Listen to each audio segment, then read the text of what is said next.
What?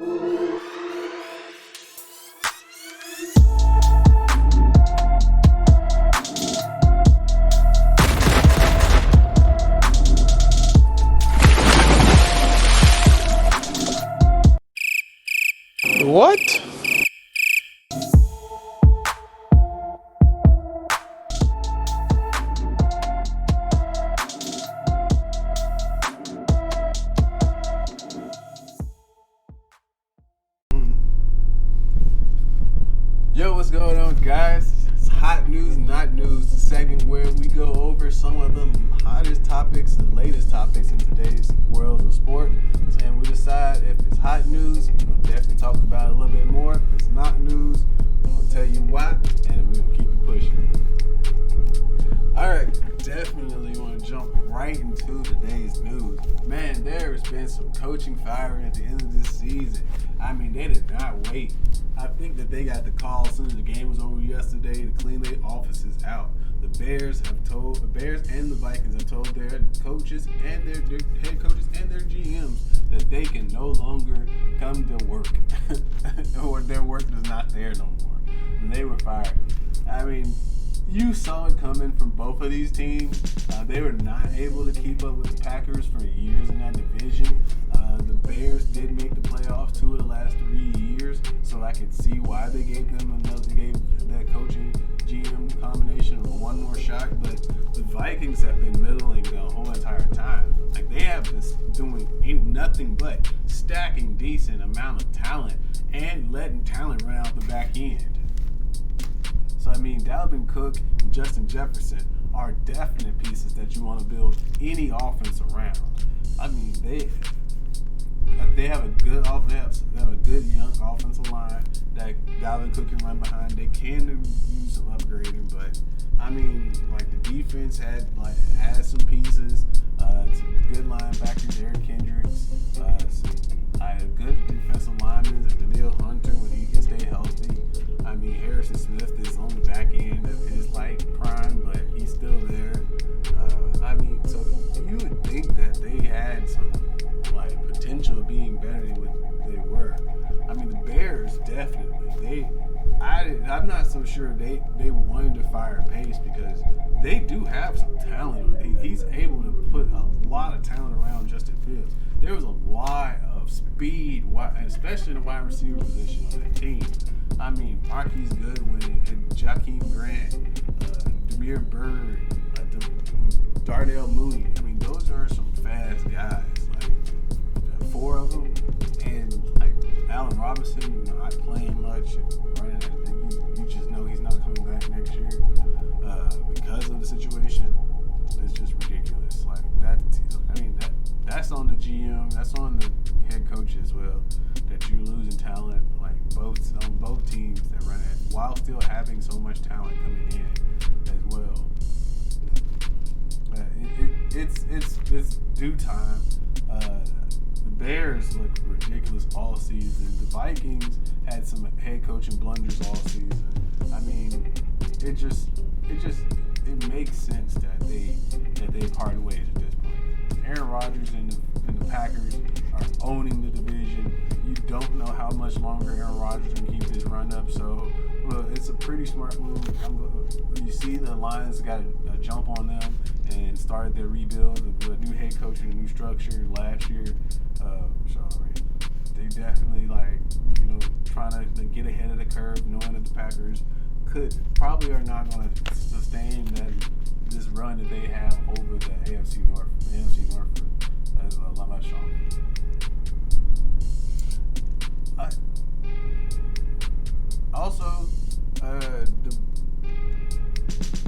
Definitely, because these are definitely news. I just want to throw in that the Dolphins fired their head coach and Brian Flores, and from my understanding right now, it's coming out that there was some disagreements in which coaches were staying, which coaches were not staying, and assistant coaches were not staying, which coaches were going to be fired or they had to get held accountable, what they were going to allow Brian Flores to do and would not do going forward. That ended up being that he was fired at the end of the day. That's a huge thing, seeing that like these 8-9 coach, like they've won 8 of the last 9, even though they started the season 1-7. They did sweep the Patriots. They did lead the league up to in sacks going forward this season. They've been a really good second half team. They could beat anybody any given Sunday. I feel like, especially being that they're only lost out of last 9 games against the number 1 seed in the conference. They definitely came out. They did what they were supposed to do to get them to salvage their season and put themselves in a position to get in the playoffs. But even though it didn't happen, I just don't see how Brian Flores is not going to be a good coach, a good coach for somebody else going forward. Whew. All right, second topic that I definitely want to talk about, keeping it right into like the coaching. Byron Leftwich, ex-quarterback for the Jacksonville Jaguars and Pittsburgh Steelers, actually interviewed for the Jaguars job. Do I think that this is news? I think actually so. There's only like 2 quarterbacks or 3 quarterbacks in Jacksonville's history that's had success. If you want to call what Blake Bortles did success, then it's 4. But I'm counting only 3. Mark Brunell, David Garrard, and who he replaced, Byron Leftwich. So, I mean, there's only a certain style of quarterbacks that they all actually are that have had success in that system, just in that, like, place down there. So, for him to take a job, like, knowing that he's led the offense with Tom Brady, won a championship now in Tampa Bay as offense coordinator. He's got some pieces with Travis Etienne coming back. He's got the number 1 pick, Trevor Lawrence, like down there, ready to de-regress all the things he learned under Urban Meyer. They do have some good pieces on defense. So, I mean, it's a good job. And to see like another coach of color to get an opportunity, especially when they definitely deserve it for the organization that they've already been at, that's the number 1 thing as well. Like, to see a player come back and be a coach at their organization is always cool, man. He was a really good quarterback with him and Maurice Jones-Drew through those years. So, I mean, I would love to see him come back and be the head coach.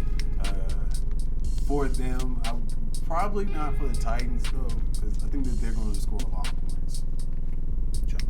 Good news, that's definitely not news.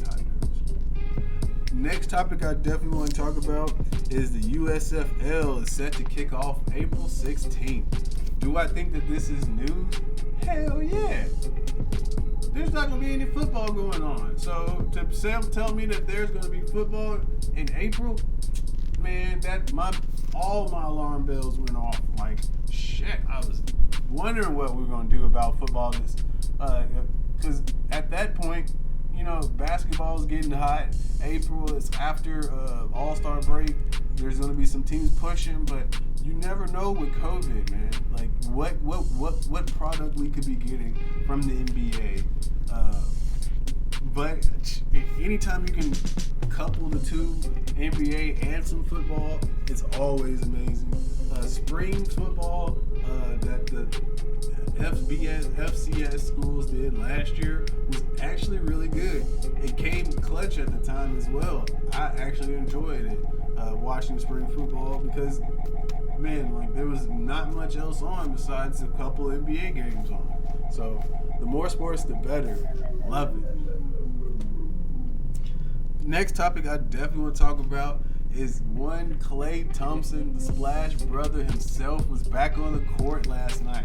First time in 941 days. Oh, man, is that news? That's definitely news. Man, stats that he put up was really good, especially coming back after 900 plus days. I mean, putting up 18 shots in 20 minutes sounds just like Klay Thompson. Man, scored 17 points, hitting, like, he had a good throw down on with the facial at the end. Oh man, it was awesome. Like, to see him back out there. Scary for the rest of the league. They knew it was coming. And it's just not much you can do now. So If he can stay healthy, if he's back to where he was, because Clay's a great defender, so you see there's gonna be some fall off on that. But he's never offensively, he's never been like athletic, like as such. Like he's 6'7", so you would think that doesn't take much for a 6'7" person to dunk. 5'7", yeah, you gotta be very athletic to dunk. But 6'7", there's not much, man, especially at that like condition level and strength level that you need to endure for the rest of the season. So definitely hot news right there in like seeing like this man back. Oh man, like it's scary again for the rest of the NBA. I'm a Phoenix fan. I'm always gonna say I'm a Phoenix fan, and I'm from Memphis, so I love watching the Grizzlies and I always root for them as well. But man, it's it looks bad for them when you see Clay out there, you know, throwing down a dunk in his first game on 3 people. All right, we're going to talk about the last topic of the day. The Antonio Brown saga continues. He's been on Twitter releasing some information about his injury that Bruce Arians said that he had no information of beforehand. He actually did know through text messages. AB's airing out a lot of laundry, so going with a grievance against Tom Brady's trainer and Tom Brady himself. Do I think that this is news? Not for me. Not anymore. Like, there's no more news that I need to know about this situation. The NFL definitely needs to know information about the situation, because I would imagine that it's just like if AB wants to get paid or not. But if Antonio Brown gets paid or not, it doesn't affect me at all, to be honest. If he's injured and should have been like not playing and what he's dealing with, like again, is the news? Not really. Now, if the Tampa Bay Buccaneers are coming out with a plan that they are supposed to pay him for the rest of the year going forward, and they're figuring out a way to stiff him, that's a bigger story in itself. But if Antonio Brown is just releasing stuff on social media instead of like going through arbitration and uses lawyers, it's not SAB being AB at this point. All right, guys, that's it for hot news, not news. When I come back, we definitely will go over my final thoughts for the night. All right, guys, when I return.